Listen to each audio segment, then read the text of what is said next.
Hello! Today on Kam Mj Show, we have a very special guest. He is from India, especially from a Gujarati family, and his background is all about accounting and finance. He will be talking to us about his journey, his roots, and his routes. He's here about 7 years, and he has done a huge progress building his own firm. He's going to be with us very shortly, and I am so excited to have a conversation with him. So stay tuned. Hello, Jay. Hi, Camille. How are you? Very well. Spectacular. Welcome to the show. And thanks for inviting me. So I'm looking forward to having a great conversation today with you. Absolutely. I'll try my level best. Okay, that's great. Let's start then. All right. Thank you. So, Jay, how was your day today? Was very relaxing. Good. As it's this time of the year where we try and take some bit of break, and the holiday season is always good. Absolutely. It's the festive season. I'm super excited you took time out Thank to you come so during Christmas time and spend time and talking about your journey. So before we start, I tell you a bit about how we're going to structure it. Okay. So there are two parts of the show. One is around the roots, where you come from. So we will kind of look into where you come from, talk about your childhood memories, where you grow up. And the second element is the routes you take. Correct. So what you've been doing, Correct. in your home country, and what made you to come to Ireland. And we talk a bit more about your exciting journey here. Correct. I heard some of those elements, but I want to explore more and see, this exciting Jay, he's been here for a while, but what you're up to. So for our audience, let's start with giving a quick introduction about who you are, where you're from. Yeah. So it's as far as the roots, as you mentioned rightly, I was born in Gujarat, a small, tiny place. Ever since, was brought up when I was 3 months old, I came to Bombay. I was born to an employee. My father has been in a diamond industry. My mom was a homemaker. Grew up in Mumbai, completed my graduation, my studies, my chartered accountancy there, and worked for consulting for a couple of years, and then moved to a multinational company. That's where I worked, which brought me to Ireland. And so today, modern day here, from 2016 onwards till 2023, 7 years completed in Ireland, and been working with Fintech Pro as a founder and managing partner, ensuring that our clients gets the best out of service. It's the firm of the future where we do accounting, tax, and advisory. So that's me, a qualified chartered accountant from India, CPA Ireland, and have got other multiple certifications, including QFA from the Institute of Banking. So that's my finance kind of qualification, and that's what I've been doing since the past 12, 13 years. Okay, great. We'll talk a lot about your Fintech Pro. Yeah. But I want to go back to the route part. Perfect. Talk a bit about your childhood. You said you grew up in Bombay. So how was it? Yeah, so Mumbai being a very metropolitan city, as you know today, the financial capital of India. Other than that, also a bustling city, a city which never sleeps, right? And as my childhood is concerned, I don't have any siblings. I was raised by my parents and in an apartment. And I consider today that if I look back, I would say that I was not a very easy child or an easy kid to keep up with. So, and I've been getting a lot from my mom and my dad as well. So, yeah, life in Bombay was very sporty. The spirit of Mumbai has been, I can see everywhere. In many times, your true character comes out when you are hit by a challenge, or when you have been stopped by certain things, when there are showstoppers. So I feel that Mumbai is the city which has made a lot of people to dream, to believe in themselves, and to chase their dreams. So this is what I would sum it up as, that Bombay is an emotion, Mumbai is a city. So ever since then, if you see, since 1988, I was born in 88, and ever since then, my journey up till 2016 in Mumbai is whatever I have achieved or whatever I have gone through is all in Bombay. There's learning in each and every day in Mumbai, right from the day when you finish your breakfast and you go up to the train station to catch your first train.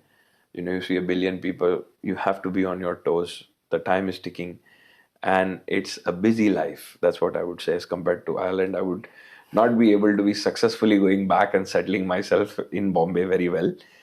if you ask me, the modern day Jay would, if he goes back to Mumbai, would he be doing good or great? Because it's much relaxed here as compared to Mumbai. So yeah, I've been very fortunate. I would consider that I got a chance and opportunity to be brought up in Bombay just because of dad has his job there, and the education which we got in Mumbai. The access and the exposure makes you what you are. So the roots are very important in that way. Absolutely. And you talk about you are from a Gujarati family, Yeah. But raised in Mumbai. So how was it?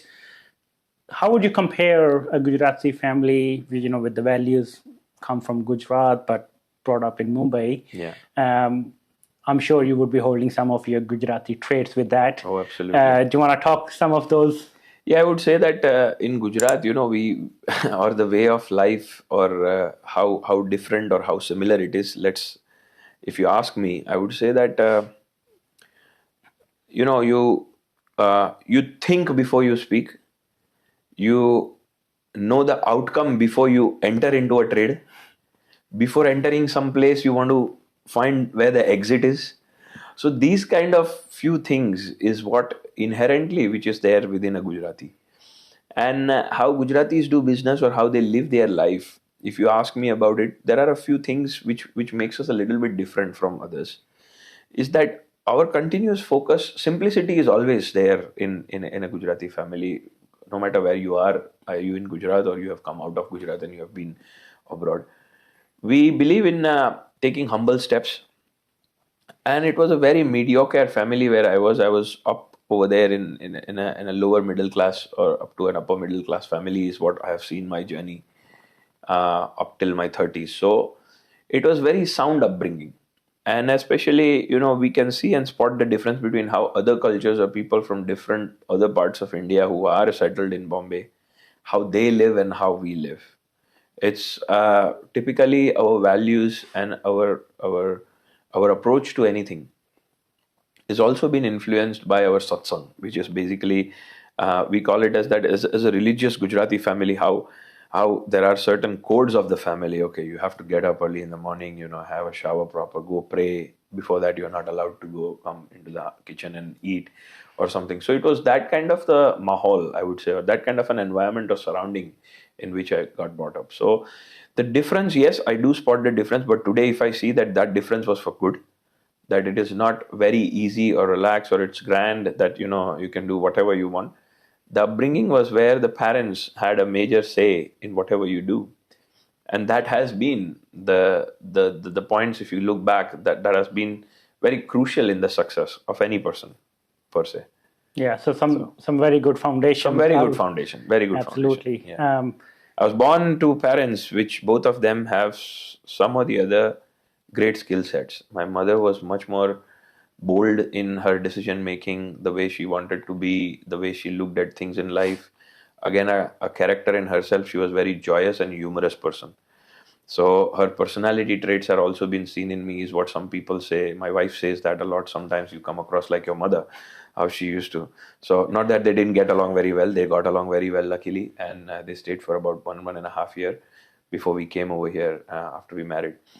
So I just feel that, and dad on the other side is a bit, very cautious how he speaks and how he lives, and his traits, what he enjoys doing will be much, like reading will be much better for compared to watching a movie or going out to a pub or something. He wouldn't be that kind of a person. He'd be that kind of a person who is at home watching something which is like a documentary, or in his room you'll find a couple of books which will be religious or non-religious.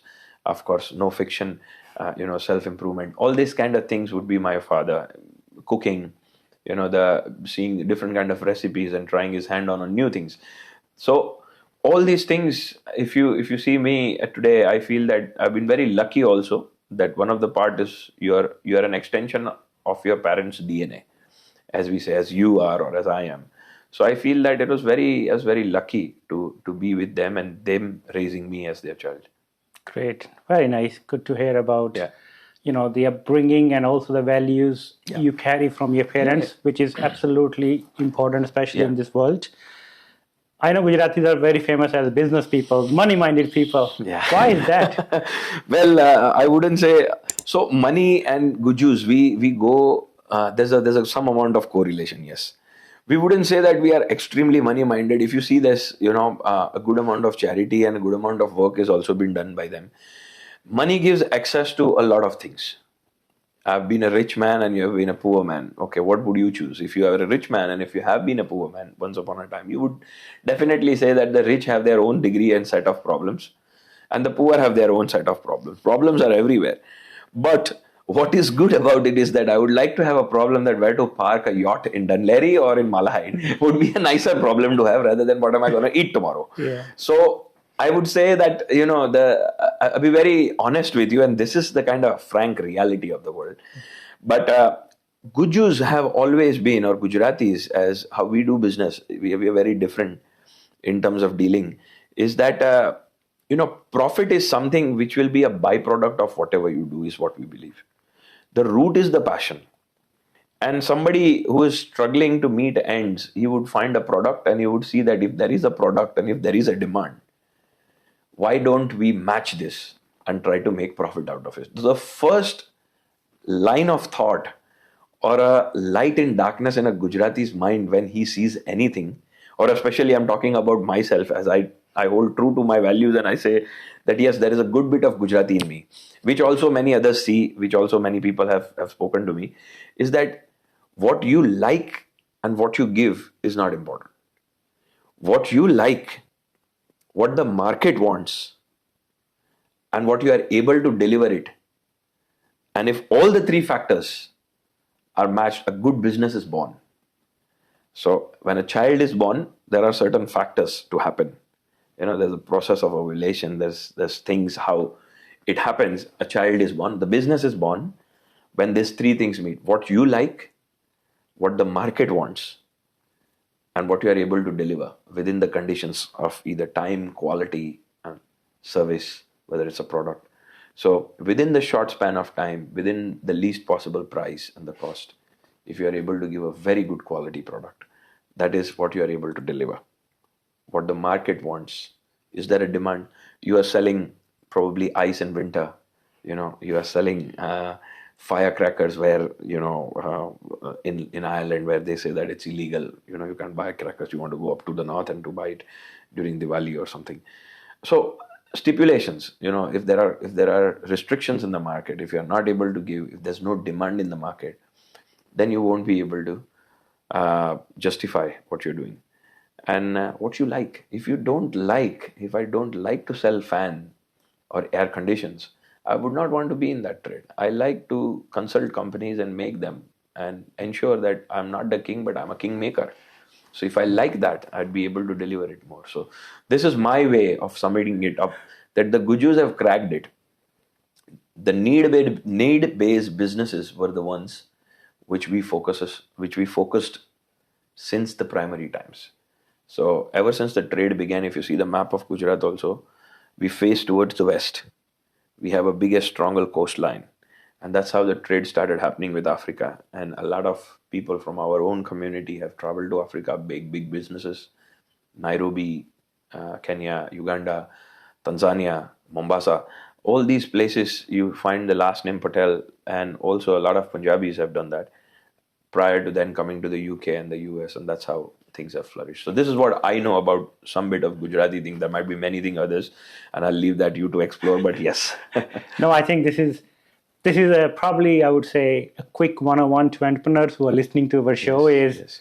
Gujaratis are very famous for their business mind. Yeah. And if an entrepreneur wants to take something out of it, I would say, here is the last 2 minutes you explain about how you go about doing the business, right? And it's a really valuable lesson, especially how the world is changing so frequently, right? And, entrepreneurs are jumping from one to another to third. So some old values still hold that element of doing the business in a right way. Yeah, and absolutely. And it's just, the new wordings we use, product market fit and so on, right? But the Guju way of doing business is still the golden way of doing things. So absolutely. I would also like to speak about many things, and many times we discuss about all these things in office as well. And Mukesh has been very open to me, and I have been very open to him. We have discussed so many principles, and some commonness which we have and we think upon is that nobody likes to see the board as coming soon. 10-20 years ago, this used to be a trait. When somebody was opening a new business, he used to have a board. Coming soon, so and so person. Coming soon, this is going to be my new brand or a food chain which I'm going to start. Nobody likes to see that. If you are going to come, you just come up with a bang. Today, in the age of social media, you are able to market across, and put Google ads and this and that, and try to make and reach maximum amount of people, whoever you can. So this is just one such example. But if you see from a perspective also that how things change and how fast and how dynamism the market has, it's got huge dynamism. Today, something is hit. It's all about trends and catching the trends. So, but certain inherent principles of businesses to still remain the same. In this trendy world, in this social media world, this is all aids to business. And with all due respect, everybody is working hard. So the hard work is a constant thing. The principles of business are the constant thing. And that's the reason the institutions have been teaching that over years. It's just the way of doing business has changed a little bit, and there are trends which has made it more dynamic. So disruptiveness has come, as we say. Yes, absolutely. So just touching a little bit more on the roots before we get down to your other part. Yeah. What's your favorite Gujarati food?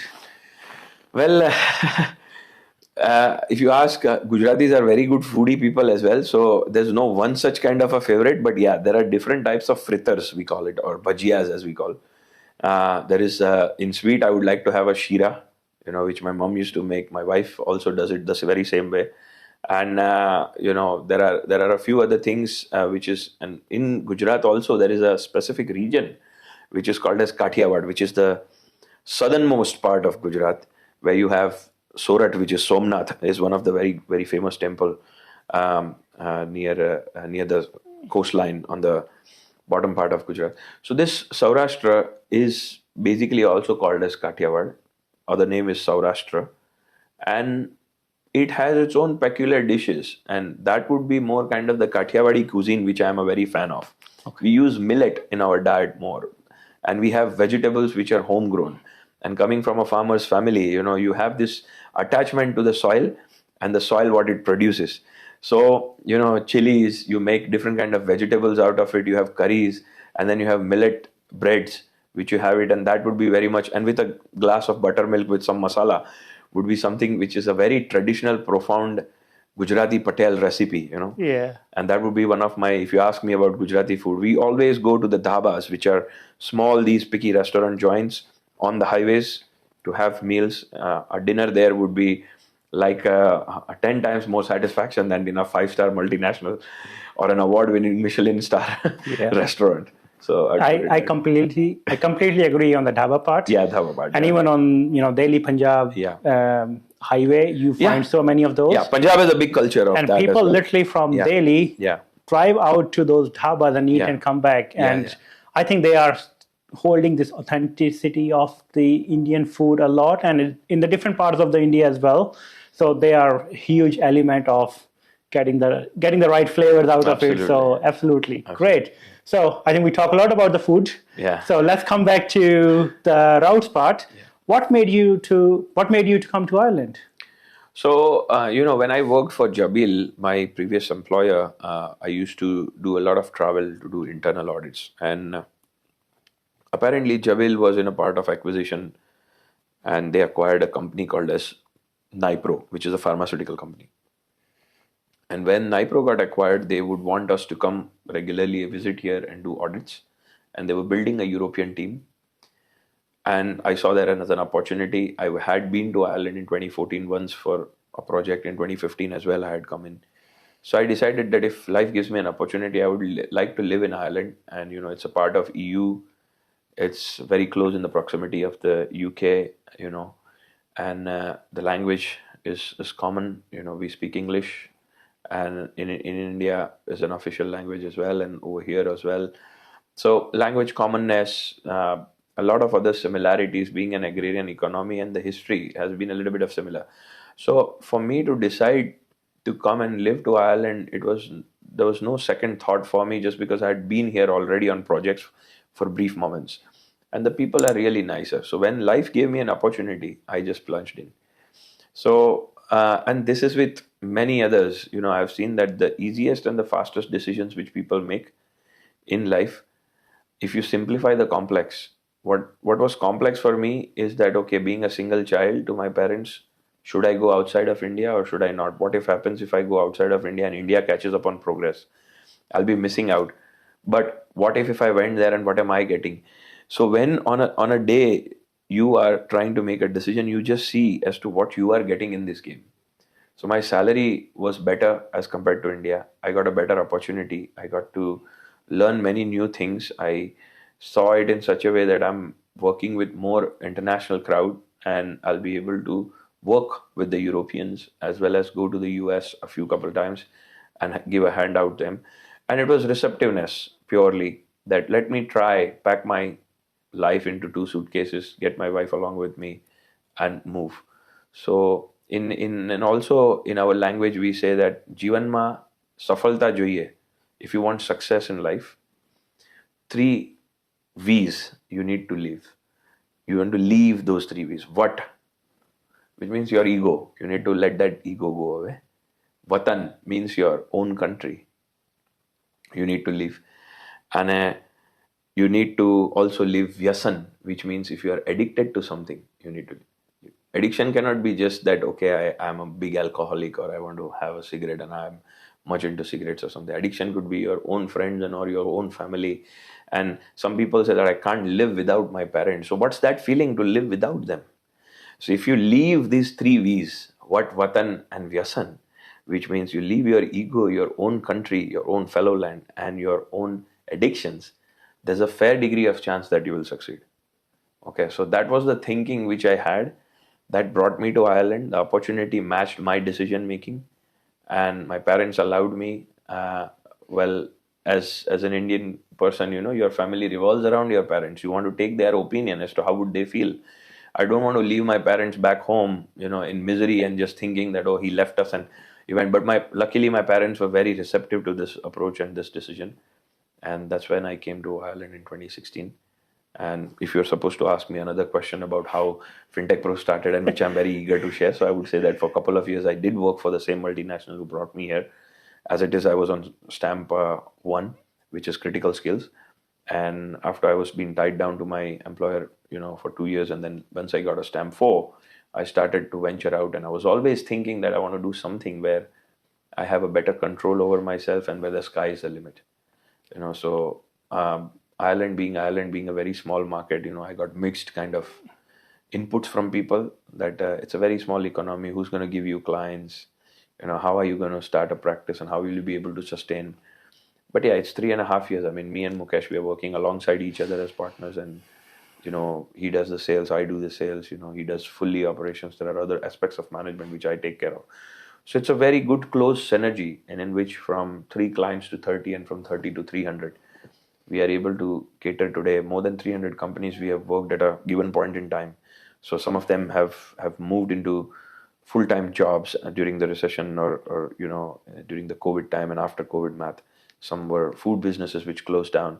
But there's business going and coming on a scale. We have consulted more than 300 corporate clients in private limited setup, and there are more than 400 people we have done returns for. So it's growing. I wouldn't say that we are very happy with our progress or success, but we do feel that there's enough amount of work which we can do. We can automate, and we can make this as a scalable solution and give something to the market which they need, with a good quality service. Listen to the clients, handhold them where they don't understand taxation or where they don't understand accounting, educate them.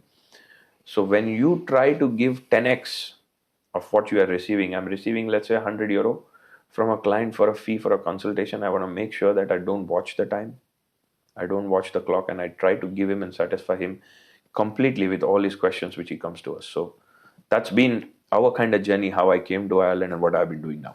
Nice. You mentioned Fintech Pro. We will explore more on that. Correct. Because I've been following you guys on LinkedIn. Correct.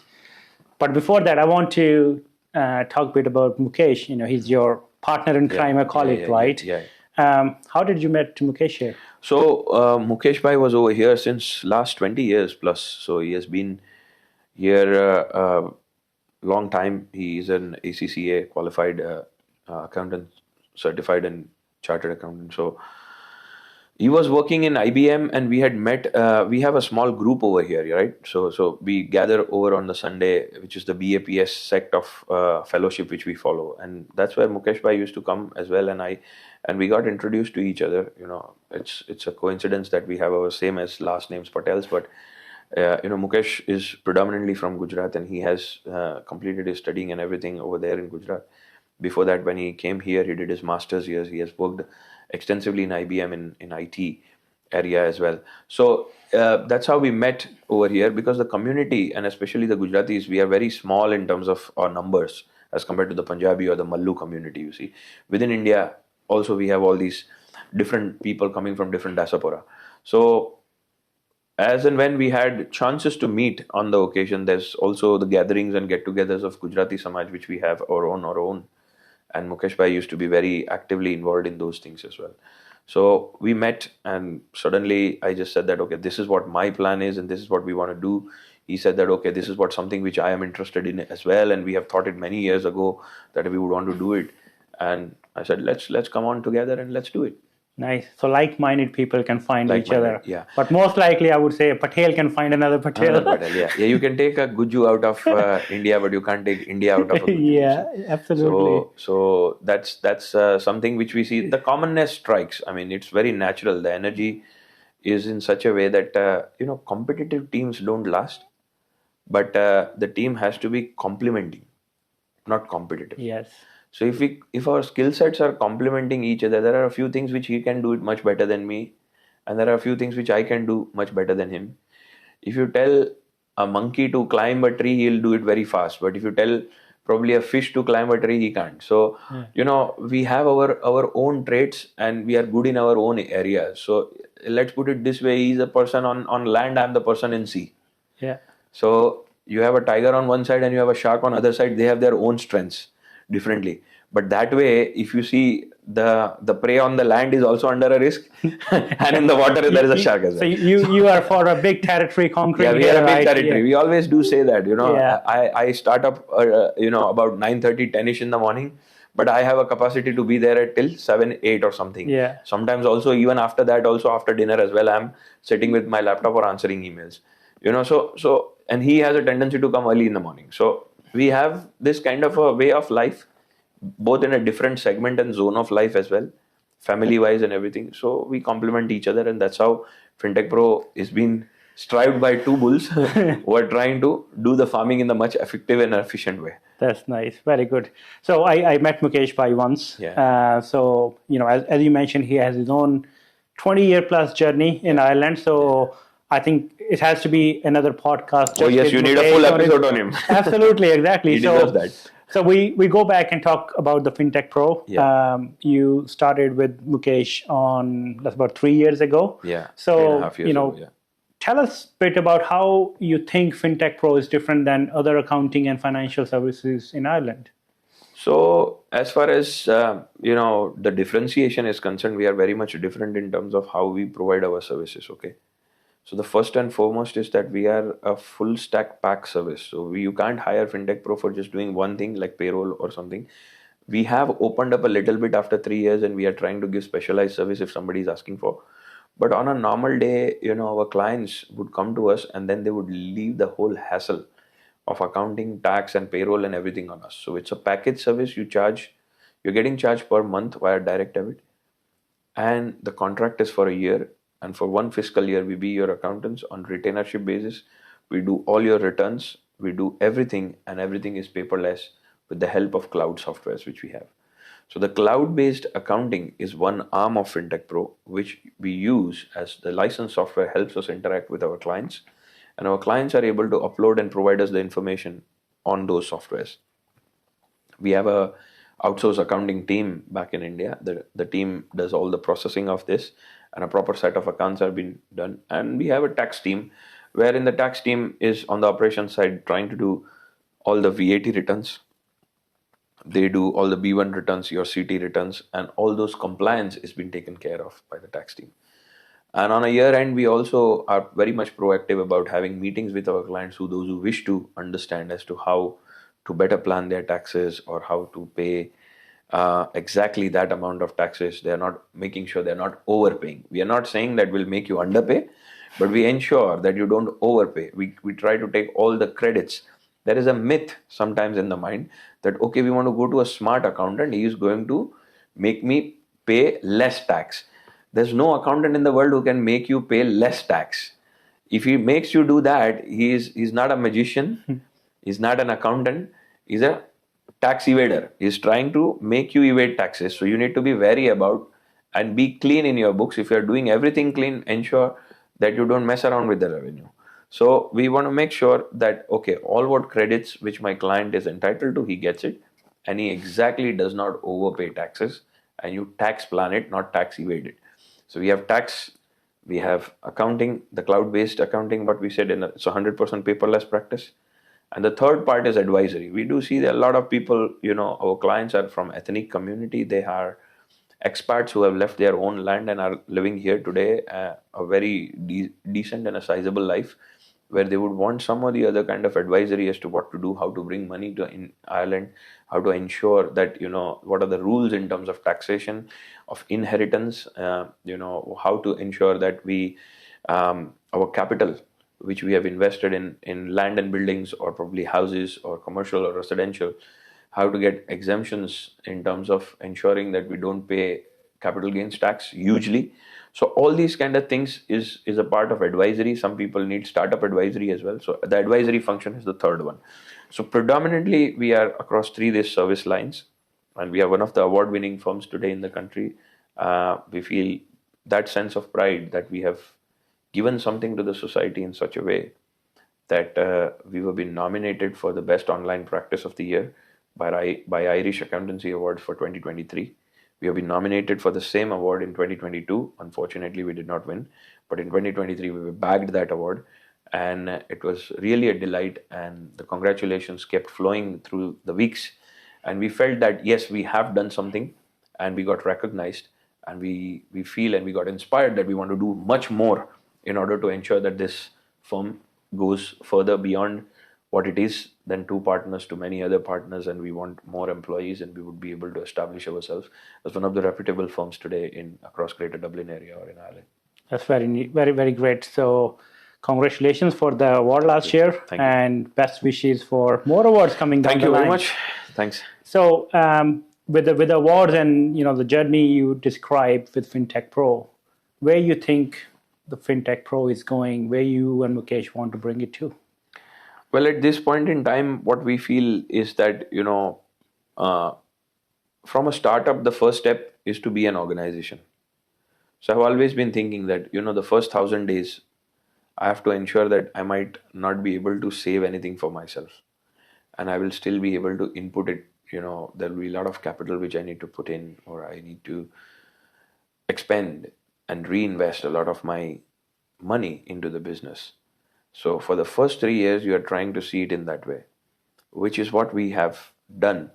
And from here onwards, we would want to build this like an organization. And when you want to build a startup, it is all about customers, employees, market, demand, and the supply. And that's how you are revolving between 4 or 5 factors. There's a bit of marketing, there's a bit of IT, you need to learn everything. But when you are stepping up to an organization, you need experts to come in, guide you, people who have before you done the business of similar type or has much more experience in the same trade will be your mentors. Sometimes even you learn a lot of things from competitors, a much hard way, but you get learned a lot. So the serendipity of learning which will come to us will be from the phase of this, and there'll be a plateau in terms of the growth of sales as well. You will not do as much as fast as you did in the last 3 years. But with this, there's a lot of settling down approach which we are trying to take. We want to make sure that we be a better organization and where things are organized. And that's the reason it is called as organization. And from then, it has to be an enterprise. So there's a step. Startup, you make an enterprise, an entity, a proper, which is doing a lot of things in terms of its own automation. And then from there, you become an enterprise where you be the board member and you be the mentor to the firm. Rather than you will be effectively at that stage, you'll be replacing yourself from yourself to another chartered accountant who will be sitting and fitting into your own shoes and will be running like Jai Patel. So if this the way is going forward, and I feel that we are not over here for a 10 or 20 year game, we are looking at a 30 plus year of game and want to do the same thing again and again over. We don't get bored, we don't feel that, oh, this is not for me and I want to diversify or do something. We have our enough interest and stakes involved in Fintech Pro that it is something which is like our own child and which we won't want to abandon. So this is my view or how I perceive what I'm doing and how Mukesh sees, how we see together. Yeah. I have a lot more questions to ask, but I know we are running out of time. So I want to come to the end of our show where Correct. I want to Is it something that I get a hamper or something like that? This is not Karan Johar show, but yes. But yeah, I got the lunch, so I'm very happy and delighted. And by the way, you cook really nice, so yeah. Great, thank you. So coming to the end, I want you to get a message to the people in the roots where you come from. A message about, a quick message about, what Ireland has given to you. And I want you to also get a message to the listeners in Ireland is something about your roots. Yeah. So if you ask me that if people here or people there, whether in India or in Ireland, if a message to anybody about my roots is that where I come from, there's no substitute to hard work. Where I come from, we were been taught that to be a man of a better character is much more important to be technically perfect or to sound technically perfect. Skill sets come second. Your personality, how you are, comes first. If you are born with a personality, it might be an accident. But if you die with a personality, with the same personality which you have attained and built, it's an achievement. So these are the things which is the ancient Indian or Asian ethos in a modern world, which is the Western world over here. There's a contrast. But this contrast is good to be analyzed and studied. So if somebody who is seeing me back in India, I would like to tell them that have the courage to see the dreams and then work hard to achieve those dreams. The opportunities will come.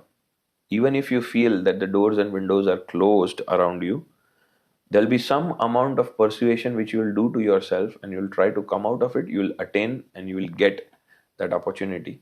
And when those opportunities come, try to come out of the situation where you are. Assuming a person is over in the countryside in India and who would want to or have a dream to come to a metro city or a mega city to make a life, try to do that once. Anybody who has done and achieved something has traveled farther than his place of home. You take up an autobiography of any person, would it be Mahatma Gandhi or Sardar Patel or any freedom fighter heroes of India or Mr. Narendra Modi, who is the modern day hero, has traveled across the world and have tried to find the connect which the Indian value within him has with the Western world. And he's been liked, perceived by many. Similarly, many others have Netaji Subhash Chandra Bose. People have traveled across from India to the other countries in order to see and build relationships. So if you don't put yourself into difficult situations or uncomfortable situations, growth never happens. So I always feel that the reason for growth has to be problems and struggle, which the world calls it as a struggle. But how can you call it as a struggle? You have grown so much. It's a wrong word. We have these kind of stereotypes that, okay, he's done a lot of struggle to attain success. It was a journey to attain success. It was not struggle. To your eye, it was a struggle. If I am working at 12 midnight, my father would see that, oh, my son is doing a lot of hard work.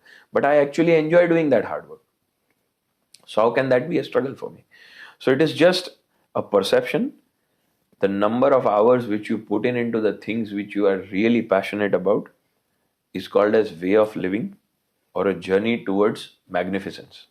If you want to create something magnificent, you will have to make sure that you give something magnificent. So anybody who is seeing this back home, yes, you can believe in your dreams and you should go behind chasing those dreams.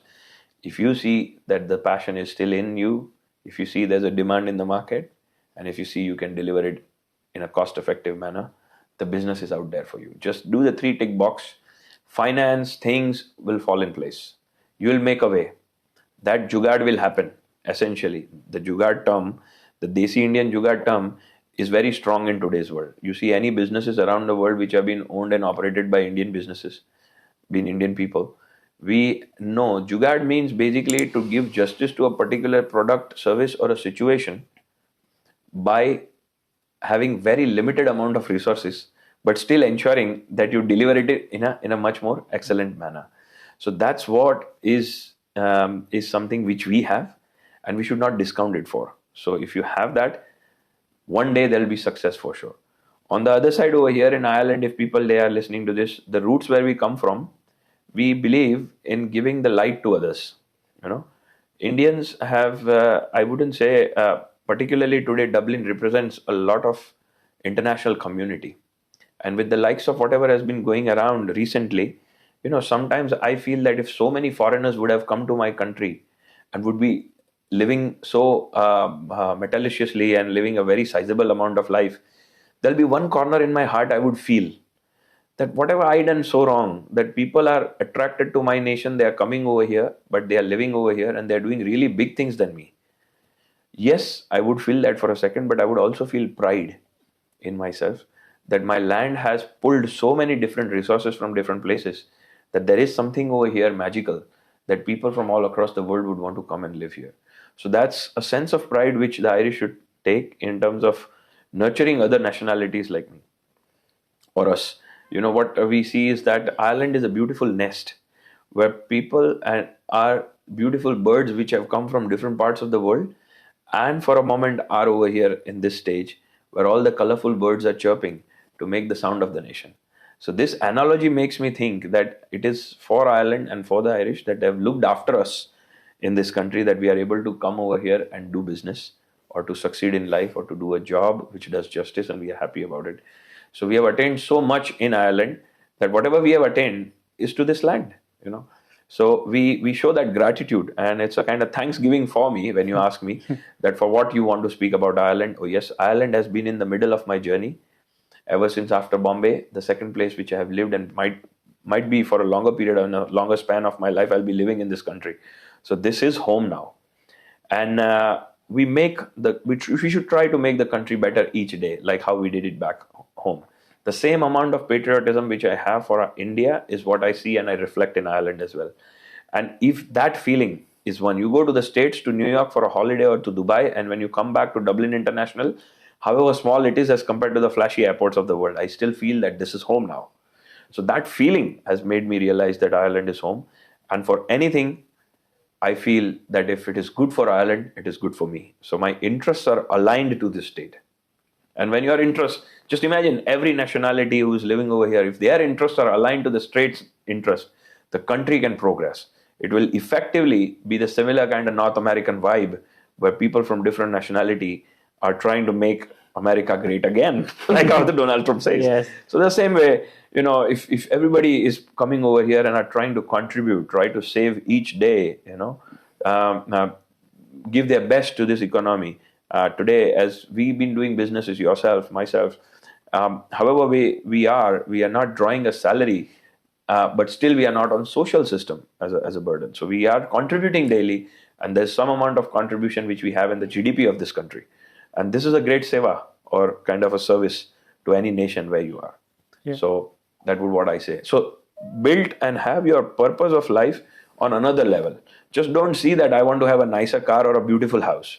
Think beyond that.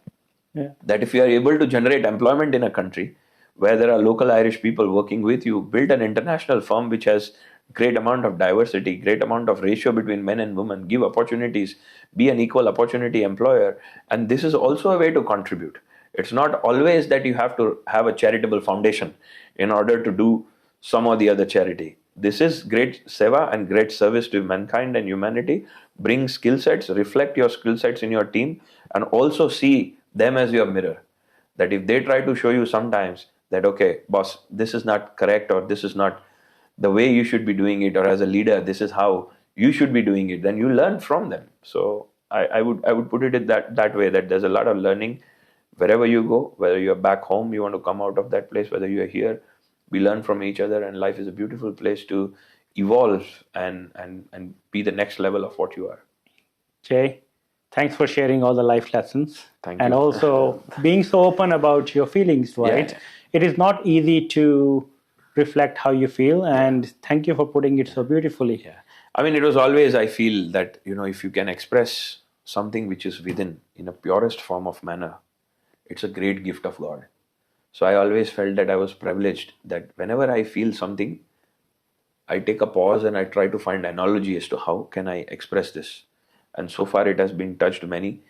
And all what we have discussed on this show is directly straight coming out from my heart. And I can feel that these are purest conversations. I would say the Kam Mj Show should rename or probably see the tagline as the purest conversations with entrepreneurs, or people who would want to share their journey.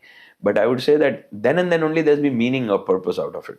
We are on a casual afternoon chatting about this thing, but there has to be something coming out of this for not only 1-2 months, but for years is what we see. So thanks. And these are not, I would say that you're much more experienced than me. So all what I've experienced or what I've shared is not much of a life lesson, but it is what I feel.